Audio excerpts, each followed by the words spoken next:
Hello, everyone, and welcome back to the Heal, Nourish, Grow podcast. Today, I am joined by Anji Kat, and she's had a very interesting health and wellness background and journey of her own. So she's going to share some of that with us today. Welcome, Anji, and can you just tell everybody a little bit in your own words how your background with health and wellness and your own personal kind of journey that you've been on in improving your health? Thank you for having me. I'm super excited. Love your podcast. And my journey's been a long one. I got into health and wellness a long time ago. I was looking for my career path and I loved to be an educator. And so I actually was doing a lot of human resources training, but the girl in the cubicle next to me, she was the wellness coordinator. And I thought, that's the coolest job ever. So I went back for my master's degree and got a master's degree in wellness management and have been working in corporate wellness for over 25 years. So my background is really from that traditional wellness standpoint. I got certified through Well Coaches, and I was living and breathing the trifecta of eat right, exercise right, and manage your stress, right? And what was interesting is once I started coaching people, I recognized that so many people were coming to coaching and they needed something more than just a diet plan. Like most of the time, they don't need that kind of assistance. They know what to eat and they know how to exercise. They needed deeper kinds of interventions. And so I really kind of expanded my awareness from that. In addition, as you mentioned, I had a very interesting personal health journey. I was doing all the right things. I was teaching high-intensity fitness classes, teaching yoga. I was doing my own running and strength training workout. I was a vegan. I was eating all the right things. I was doing all the right things. And all of a sudden, it slowly started to creep up where I was exhausted after my workouts. I had all over aches and pains, and I couldn't figure out what it was.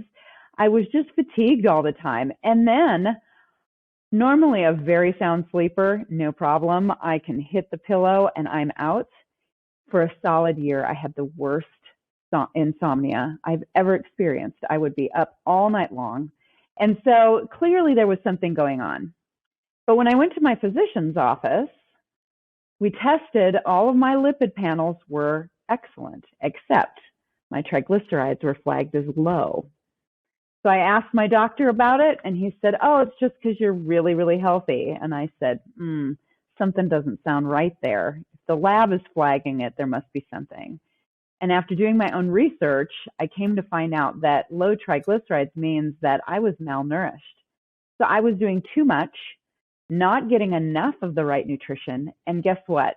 We need triglycerides because triglycerides make hormones. So all of a sudden it was too late for me. I had really damaged my endocrine system because if you impact one hormone, you impact them all. And so that really started my journey on looking at what is wellness and what is it that really optimizes our health and well-being, because I thought I was doing all the right things. And that actually made me sicker. So that's really what started me on this path and looking at how I approach wellness. And it's more tailored and it's more spiritual. And so that's what I really am passionate about right now, is really helping people to decipher what wellness is for them. Yeah, and that's such a great, I knew that we had so much in common before the call, but now hearing your story, I think we have even more. But I guess there's so much there that I have follow-up questions on, and I'll try to keep it in the order if I can in my brain that you kind of said. No problem. But the first I know it's a lot. It is, but it's all really interesting and cool. And I think that people might benefit from just hearing your first thing talking about your wanting to be like the wellness coordinator at a job or something, for example. Can you just tell people a little bit more about what that entails in the traditional setting, and kind of your training obviously is in a traditional setting. So what were the sorts of things they were telling you that you were to do as a wellness coordinator for a company? And then after we address that, we can say something about maybe, I'm guessing, how your perspectives shift after being in that traditional paradigm for a while and then learning more through your own health journey. So if you can give a little background. Yeah, that's a great question. As part of my training, wellness coordination really is about how do we design and develop and deliver employer wellness programs. So the idea is that you're managing an entire population of a corporation. And I've done that for, organizations, profit organizations, nonprofits, universities, healthcare systems, the gamut. And really it's about we start with looking at the health risks. What are the highest health risks within that population? And then from that aggregate data, we design different wellness programs that help to target that, so that we try to get the population moving towards a healthier baseline, which is generally measured by lipids, glucose, your standard blood panel. And so a lot of the types of programming that we would do would be around chronic disease, as well as standard nutrition and exercise.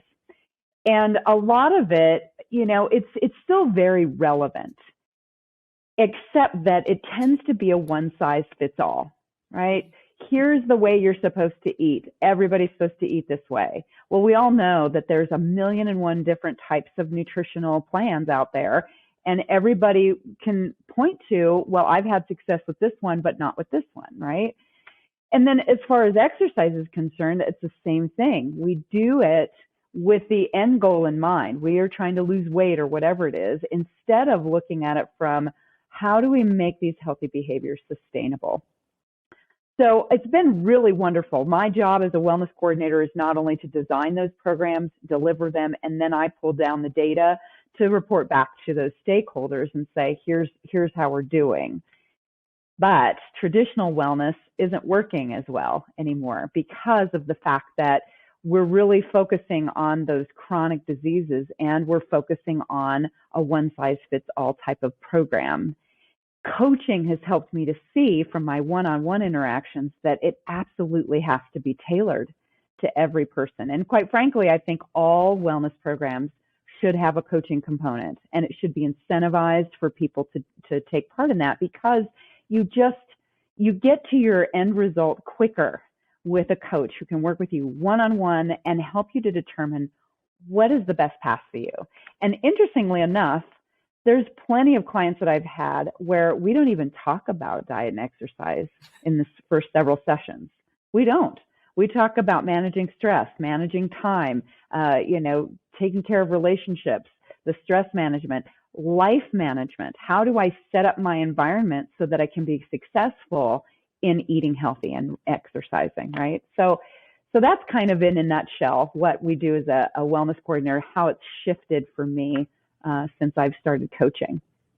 Yeah, and something you said there I think is so important for people to remember, and I try to mention this every opportunity I get, because after so many years of being in this, and I think that stress and sleep are such underrated parts of overall health, number one, but also weight loss. I work with a lot of people that are focused on they want to lose weight. And, sometimes they'll say, I'm eating all the right things, I'm exercising every day, but I'm still having trouble. And I've experienced this myself. And so I know that it's true. But if your stress is out of control and you're not sleeping well, it just leads to a whole cascade of health issues. Yeah. And I think that leads pretty well into, I don't know if this was the exact next thing that you mentioned in your original intro, but I know that you've become extremely focused on hormones. And that is probably the third thing I should add in there: stress, sleep, and hormones, because, I'm almost going to be 50 here. I've certainly started experiencing the perimenopausal stuff and a lot of changes in my hormones, some changes in my thyroid lately. So it is, if you're a person that's very focused on all that, you might be aware of it, but we still don't necessarily know, well, like, what do we need to do? Right. So what have you been discovering as you've been working on, learning more about hormones and their role in so many processes? Yeah, it's a really great question. And the first thing I would say is that it can be complex, and there's so the idea of getting a quick fix is there's a little bit of investigative work that has to happen. because we can all say, oh, I've got a thyroid issue, but unless, a trained and qualified physician can get in there and tell you which one of those thyroid hormones is out of whack, you don't really know what to do other than, well, let's just try a medication, which I'm not knocking. It has its place, but I'll give you an example, a personal example. I was experiencing some fatigue. I turned 52 this year, so I'm right there with you. And I just was not, I was trying to do all the right things, but I was tired all the time. And fortunately, I have a great functional medicine doctor who took my panel, and she said, well, all of your thyroid hormones are fine, except for reverse T3. Reverse T3 is like your brake. It presses on the brake when you are sick or stressed. And the idea behind that is that in a homeostasis, when you're sick, it wants to slow down your metabolism because it wants you to rest and heal from your illness. That's the purpose of it. So when your reverse T3 is high, it's indicating that either you're fighting an illness and you need to slow down and rest and heal from that, or you have excess stress. My situation was excess stress. And so she wanted to put me on a thyroid medication. And I said, how long should I expect to be on this? Because I don't want to be on it forever. And she said, until you get rid of your stress. So that you brought up a great point. Stress and sleep are huge. They are absolutely huge in terms of managing all those hormones. And interestingly enough, once I started intermittent fasting and I had reduced my stress at work and, all the things that I reimagined my life and I removed some of those stresses. And interestingly enough, between those two things, I was able to come off that thyroid medication. I have more energy now than I've had in years. So it's absolutely possible to heal from healthy lifestyle behaviors, but you absolutely have to target sleep and stress. That has to be in there. And when you're reimagining your life and identifying kind of these stressors to the extent that you're comfortable, can you just share some of the things that you did to really not only identify them, but kind of come to terms with that, and then how you made that shift to improve the situation? Yeah, it's a good question. So I employ a lot of different things. One is I just wanted to make sure that I was taking care of myself with more of the spiritual side of things. I really upped my game with regards to my meditation, and I'm very, very adamant about my sleep. I don't want noise. I will not allow a TV in my room. I go to bed at a specific time every night. I have a routine. There is a thing called sleep hygiene, and you may have heard of it, but it's really about how do we set up our routine. And I'm religious about it. And that has been really helpful. In addition to really diving into the fasting, I will say that has been a big piece of my healing as well, is we don't need to eat as much as we think we do. And allowing our digestive system to rest has so many hormonal benefits in terms of increasing growth hormone, which helps build muscle, and it helps all the other hormones fall into place. So those two key things, my spiritual practice, sleep, and then of course the fasting, were the big pieces that I just said, I'm not going to sacrifice this. This is a non-negotiable. With regards to work, it was really about reevaluating my role and what are the things that I want to be doing versus the things that I don't want to be doing. And then, working with my team to make sure that those things come into place. And also, I'm one of those people that I need to work from home. I need to have less distraction. So if you're in an office situation and you can't do that, what are some ways that you can carve out time for yourself so that you can create space? It's all about space. So those are a couple of things in a nutshell that really helped. Yeah, that's an interesting thing because I've worked from home now for probably 15 years, which is a very unusual thing. And I work for myself now, but at various points it was with different companies that I had found. And I was like, I did tech events all over the world. So it was kind of like you weren't always in the office anyway, because you were traveling a lot.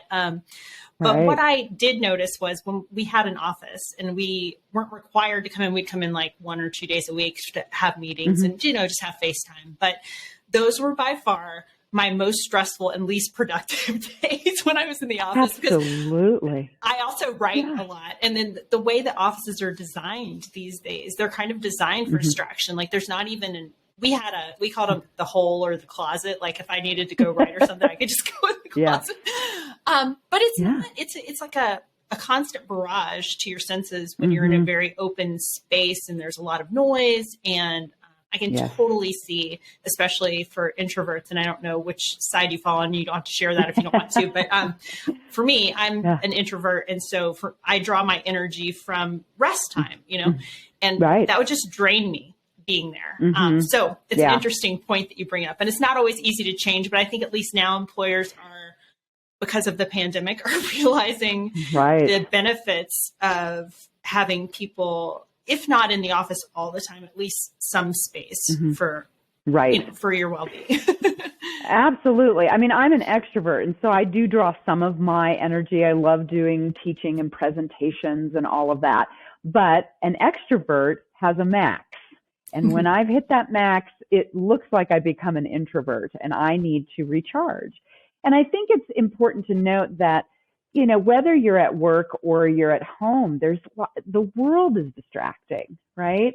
And I'm a firm believer that, having space in your day, whatever that looks like, carving out space in your day can be a game changer. And here's why. Because if you think about when you're at your healthiest and your best, when you're making healthy choices, you are usually feeling centered and at peace, right? We don't make unhealthy choices when we're in that space. So when we are giving ourselves the time and the space to get there, then that really helps us to make choices from that place, And I actually had a point where I had a closet in my teeny tiny apartment that I shared with my ex-husband. And when I wanted to meditate, I went into the closet. And it was great because nobody knew where I was. I just shut the door, and that was my time.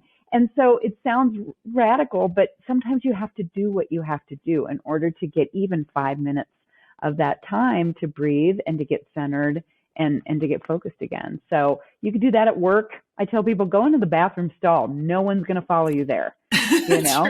Use that time, use that time to your advantage.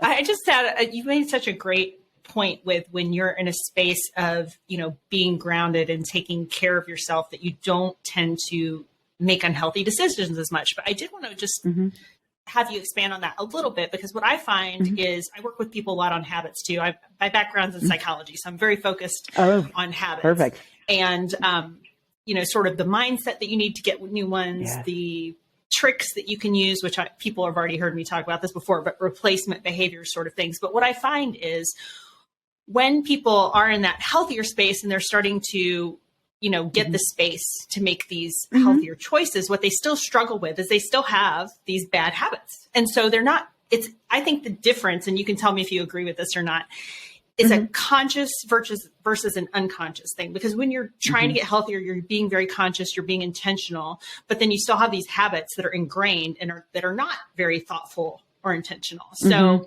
I think you're exactly right that when you're in that different kind of mindset, that you're more likely to make healthier choices. But I still think the bad habits can still creep in and hold you back. Would you agree with that? And do you have any advice on dealing with that? Absolutely. Yeah, I think part of it is it is a combination of things. I don't mean to make it sound so simple that, just sit for 5 minutes meditation and you're going to make all these healthy choices. There is mindfulness, which is all about the consciousness, right? It's when we're mindful, we can make conscious, intentional choices. And yet, if our environment is set up in such a way that it's engineered to make us, choose the unhealthy choice because it's the easiest one, then there's other things that have to happen, right? I'll give you an example. I have a client that I'm currently working with, and we didn't even start on diet and exercise right away. What we started on was decluttering, because what we found was that she was choosing bad habits because she was constantly distracted by the stuff in her environment, by all the things that she was trying to manage, even the overflowing closet. And so, again, that's just another manifestation of not having enough space. Once she starts clearing out email inboxes and her closets and what's on her calendar, she now sees, oh, I've got time, that now I can think about what I want to do with that time. I want to exercise, or I'm going to use this time to meal plan. So it is really about engineering your life so that you're set up for success. And there's so many different ways to attack that. But yeah, absolutely. Yeah, I love that. And for me, the clutter thing is huge. I just find that it's like a psychic weight whenever there's a space or something where it's out of order. And this could also be like a little OCD if you take it too far, right? But there is something to that. Yes, I agree. And I've seen it. I've seen it play out in so many different ways. The amount of change that she's experienced, all my clients have experienced when they start decluttering some area of their life, it's profound, because that's really what the issue is. We're stressed because there is just too much to manage in our lives. And so we have to sit down and we have to figure out, what is it that's screaming for our attention? And that's what I give my clients permission to do, is if that's not what's screaming for your attention right this second, then we're not going to talk about it right away. Let's take whatever is really holding you back and figure out how that's impeding your ability to have these healthy habits. And then we'll move on from there, and it is. I mean, I can say that I'm going to go exercise 3-4 times a day or a week, and I can have that intention, but I have to engineer my life for that, right? And here's the other thing that I'll say about habits that's worked really well. This is a key tip that I use. I call it the alphabet plan. And the alphabet plan is, plan A is your ideal state, right? Plan A is, I'm going to go and exercise at the gym 5 days a week for an hour. That's the ideal. And I'm going to do it in the morning. What happens if your morning is derailed by your kids, by a work meeting, what have you? Most of the time, what ends up happening is we say, I didn't get to exercise today. I encourage my clients to come up with plan B. What's plan B? Oh, I could walk at my lunch hour. What if that doesn't happen? What's plan C? I'm going to do some calisthenics and weight training in my room. So the more that you have all these different nudges in your environment, in your life, you can never, then you're less likely to say, I had this one opportunity and I missed it. You'll always have an opportunity, right? Same thing with eating. If I didn't get my healthy breakfast, what's the next best thing, right? What's plan B, plan C? And that has worked really well for people because it gives them more choices. The more choices we have with our habits, then the more likely we're going to choose a healthy habit. Yeah, I love that. I love the backup plan idea, because so often life does intervene. Something comes up, something derails us, but it doesn't mean it's over for the whole day just because it didn't fit your plan. Right. That's an amazing tip. I love that. So people take that away from here. Yes, absolutely. What about, Anji, what about going back to your exploration into hormones? And I also did want to mention, just for people that might not have heard this before, over on my website, there is a big article about sleep. This is one of my passions as well. I struggled with insomnia for a little bit myself. I was actually interviewed by a national magazine about all these things that I did to improve my sleep. Wow. So all that information is in that article. And 2 new things, which if you're still working on this, or for anybody out there who's still working on this, you haven't tried this yet, I got the most amazing sleep mask. I swear I get at least an hour more really good sleep with it, because I don't have the excess light coming in the room. I don't have the little, the blinker on the alarm and the thing on the air cleaner. There's all these little sources of light. So they're really amazing sleep mask. It's one that totally blacks out. I have a link and a discount for it because I just love it so much. And then same thing with this other tool that I got last year called an OOler. It goes on the top of your bed and it can heat or cool underneath the sheet. And so for those of us experiencing hot flashes or night sweats occasionally, it also works in the other direction. So to wake you up in the morning, you can set it so that it warms gently, so that it's just a very natural way to wake up, which I kind of need now that I have the sleep mask because I don't have the light doing that. But they're both two really excellent tools that have taken my sleep even to the next level from where it was. So there's always something new to try or something that you can do, but making the room as black as possible and having it the proper temperature are two like well-known sleep things. So those tools just help a little bit more. But anyway, that was an aside, but I would love for you to go into your information about hormones, what you've discovered, anything that you've changed or that you find that really can help support optimal hormone health. You know, I will be the first to admit I'm not an expert on hormones other than what I've experienced personally and what I've done research-wise with my own clients. But I will say that what has helped me the most is a few things. One is, and I'll touch on the sleep in a minute because I do think that that's super important. I'm a big advocate of a plant-based diet. And when I say plant-based, this is what's interesting to me. I think it's really funny how we've kind of made nutrition the new religion, right? Everybody's got to argue for their, it's keto, no, it's paleo, no, it's vegan. If you look at all of them, the common denominator is plants.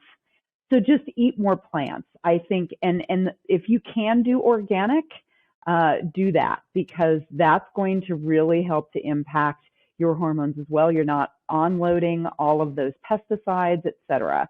There's lots of ways, lots of tips that you can, ease yourself into organic plants, but the more plant food, the better. So that's one of them. I do think that it's important to choose, if you are going to have animal products, choose the highest quality that you can. Those that are not pumped full of hormones, that are not overly processed, that is also a big piece. So the diet can really be helpful with that. And ensuring that you get enough fat. This is one of the biggest challenges that we've had coming out of the 80s when all of a sudden that was that low fat craze, right? If you look at the research graphs, when we started that low fat craze, the incidence of type 2 diabetes skyrocketed because we were no longer getting healthy fat in our diet. Healthy fats help with hormones. That's what hormones need to function, to build more quality hormones. You need healthy fats, not processed fats, healthy fats. So it's important that you have that as a part of your diet. People will actually lose weight if you have healthy fats in your diet. So that's another key piece with regards to the nutrition side of it. So those are some of the things that I've really experienced. And then, of course, the fasting because of insulin. Insulin is another hormone that we've got to start talking about, particularly if you are on the verge of being type 2 diabetic or you have family members. That's really important because insulin is released every time you eat. So if your insulin is shunting all of that food energy, it's converting it into energy and getting it into the cells. If we're eating too much, then what happens is the cells go, look, I'm full. I can't take on anymore. And it sits in your system and is converted to fat. Okay. So the issue is not to eat less fat. We do need to eat perhaps less, but we also need to look at how often we're eating. I was on the bandwagon for a while there where, 6 meals a day, every 3 hours. And I thought that was the healthy way to do it. And really, it just keeps that insulin pumping, just keeps it pumping. And so what I've discovered with my own health journey is that by fasting, I will have 1 to 2 meals a day. And I have a long period of time in between those 2 meals if I'm choosing that. And that has healed my digestion. It has healed my blood sugar. I used to have problems with hypoglycemia. My blood sugar is stable. I have better energy. And the weight, being premenopausal, the weight came off like that. And all I do for exercise, people, is I walk every day and I do yoga. That's my exercise. I'm not doing CrossFit or anything. Not that there's anything bad with that, but I'm saying you don't need to kill yourself to get healthy. Very simple changes can really make an impact. And then let's talk about that sleep piece. One of the things that is shocking for a lot of people to know about me is that whenever I was with my husband or with my boyfriend, we had separate bedrooms. And I'm a big advocate of that because my previous husband was a snorer. He had sleep apnea really bad. And you know what? It impacted my sleep, which then impacted my health. I was chronically tired. It impacted my hormones, all of that. So when I finally buckled down and said, I can no longer do this, I'm going to have my own room where it's black, there's no TV, it's quiet, I reduce all the little lights, all of that stuff. And that was a game changer. So, it's interesting. I think, in relationships, we think, oh, well, you're going to have to sleep in the same bed. There are no rules about that. If you're struggling to sleep with someone else in your bed or your sleep environment, take control of that. I cannot advocate for that enough. Yeah, that's a huge tip and something that probably a lot of people wouldn't even consider until you realize, hey, there isn't a rule there. And if it's really going to impact your health, there's a great reason to do that. And just to echo, most people that listen to this podcast or that follow my work already know that I'm a huge proponent of fasting. No matter what your diet is, if you just implement that one simple tool, it is literally one of the most powerful health tools that we have. So, and that's the one reason too, that I did not want to, when I started this podcast, like I am very focused on low carb nutrition personally, but I did not want to put that in the title of the show because everybody's a little different. There's a lot of different ways to do it, but there are some consistent things. And that is 88% of Americans are not metabolically healthy. That's research out of University of North Carolina. It is linked everywhere in my stuff. So getting your insulin under control and getting your blood sugar under control, fasting is one really excellent way to do that. It doesn't have to be strictly low carb or keto to do that. Now, of course, everybody knows that I have a bias for that, but there are other ways to do it. And fasting is a great The only other thing I would love to share this with you, because I don't know if you've run across this yet. I'm focused on this also because of my age. But as we get older, you might want to not do one meal a day. You might always want to do at least two because you want to stimulate muscle protein synthesis. And so you want to get at least 3 grams of leucine in every time you eat. So that's a high quality protein. Generally, if you get 30 grams of any kind of protein, you'll probably hit that leucine threshold. But the older we get, the more we need to eat. Like the older we get, we need to eat maybe 40 grams every single meal to get that muscle protein synthesis. So I think it's important for people, like there's a lot of people on the OMAD, 1 meal a day train. And I think it's okay occasionally, like even no matter what age you are. But I would say every opportunity we get as we get older to stimulate muscle growth, we need to take it because that's also a very big predictor of health outcomes. As you probably know, the older people get, they lose muscle mass and they break hips, they break bones, they can't get out of a chair. It's really important. So just for people out there hearing that, like, the older you get, you might not want to do OMAD. Right. Well, yeah. And when I say, when I say that I'm doing fasting 1 meal a day, here's the other thing, I'm not religious about following these types of diets to the T. I'm just not because somebody has a birthday, I have a birthday, I'm going to have a birthday cake, So I think we get so rigid in it and think this is the only way we have to do it. And so I listen to my body. That's the biggest thing that I've gotten out of this whole journey is listening to my body, because when you do that, then you start to realize it will talk to you and tell you when something is off, and you can research that. If I'm really that hungry, I'm going to have 2 meals a day. And let me tell you, they're sizable. I'm not eating little tiny plates. I get my fill because I like food and I like to cook. So I agree with you. I don't think it's, we don't want to paint it that, 1 meal a day is, fasting that way is the only way to go. I think it's a cycle. You find what works for you, and then you do that 80% of the time. Sometimes you'll have 3 meals a day. Sometimes you'll, go to the buffet dinner or whatever at the party, or, and then you'll go back to one meal a day because you're feeling really full. Mm-hmm. So you're absolutely right, and look, I was paleo for a while. I did keto for a while. And what I think is interesting and this is coming from a lot of the coaching clients that I've worked with, is that, and correct me if you think this is wrong, but I have found that most people think of paleo and keto as I can eat all the red meat and bacon I want. And then they'll eat bacon and cheese, and they'll, as long as I'm not doing carbs, then I'm fine. And I'm like, oh, you really need to have vegetables. You have to have vegetables in your diet, like the meat is more like a condiment.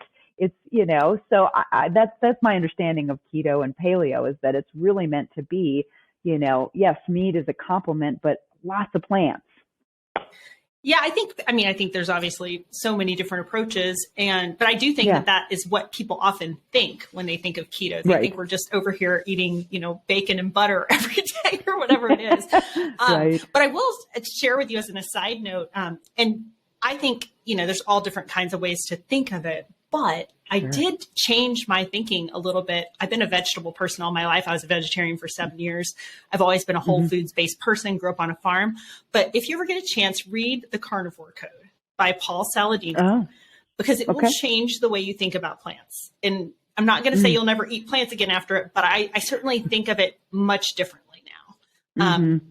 And the basis of this, for those of you that wouldn't read the book, or you just want to know what's the synopsis, it's that, plants don't want to be eaten. They don't have any defense mechanisms. They can't run away. So a lot of them have anti-nutrients in them, like oxalates, or there's a million of them. And you may or may not be sensitive to some of those things, but particularly people with skin issues seem to have some problems with those kind of plants. And for a lot of people, as crazy as it sounds, eliminating plant matter and eating just meat has healed a lot of things. There's a lot of anecdotal evidence. A research study just came out on it. But it isn't. I mean, I just like them. I like them. But it doesn't make me feel guilty anymore if I'm not that hungry that night. I just put my piece of protein on a plate and I call it a day, and I'm fine with that. Yeah, So it does make me think a little differently. And I think just being how into nutrition you are, you might enjoy that book, because it's definitely interesting. Yeah. Oh, absolutely. And I think that just, again, points to the fact that I think this is another piece, is empowering people to do your own research a little bit. That certainly a coach can help you to navigate the plethora of information out there and help guide you towards what's right for you, because it is going to vary for each person, and it's going to vary across your lifestyle or your lifespan. And so, but to take one person's word over everything, and this is the diet they're doing, and so that must be the only one, and why isn't this working? I really want to give people their power back and say, what feels right to you? How do you feel after you're eating that particular nutritional plan? How do you feel when you're eating 3 meals a day, 6 meals a day versus 2 meals a day? Because I think that in itself will help to identify the best option for people. So absolutely. And again, I think also it goes, and this is a whole nother podcast, is looking at the source of your food. Looking at the source of your food, because our agricultural system is not necessarily healthy either, and it's pumping out unhealthy foods, whether that is animal protein or not. And so knowing your farmer and what kind of agricultural practices are they using can make a huge difference as well in the quality of your food. Yeah, that's another awesome point. And I think people are becoming, at least people in our sphere that are interested in this sort of stuff, are becoming a lot more interested in that. Well, Anji, I just want to thank you so much. Can you tell people before we go here, because I just want to be respectful of your time, but where you are on the web? Are you active on any social media channels? How can people get in touch with you if they want to work with you? Do you do any group work? All those kinds of things about Anji. Yeah. Oh, thank you very much. Yeah, I have a website, and I am on Facebook. That's my only social media, because that is a stressor for me. I'm not interested in doing all the social media platforms. So you can find me as Anji Kat on Facebook. But my business is called Soulful Living with Anji. And it's www.soulfullivingwithangie.com. You can search for me on the web, and you'll find out all about my coaching programs and additional programs and events that I'm running throughout the year. So you can contact me through there, DM me on Facebook. I'd love to work with you. Yeah, and I do happen to have some coaching slots open. So if you'd like to learn more, we'll do a free consult call, and we'll talk about how my approach of coaching is a little bit different and what we'll explore and see if it's a right fit for you. Awesome. And of course, all those links will be in the show notes for everyone, or if you're watching this on YouTube, just look below. So Angie, thank you so much. I loved our talk today and getting to know you a little bit better. And I think highlighting the fact that there are many different approaches that can work. And I think part of the beauty of the internet and some of these kind of interviews is, also getting people's philosophy and figuring out, one of the most important things working with a coach is it a good match for both sides? Right. And so hopefully people got a good sense of you today, and they'll reach out and get in touch. Yes, I would love that. And thank you so much. I just love the work that you're doing in the world, and that you're preaching the gospel, so to speak, and helping people get healthy and well. Thank you so much for having me. Yeah, thank you. And I know that's what we both want for everyone. So anyway, go have a wonderful wellness day after listening to this, and pick up some new habits, right? Yes, absolutely. All right. Take care, Angie. Thank you. Thank you.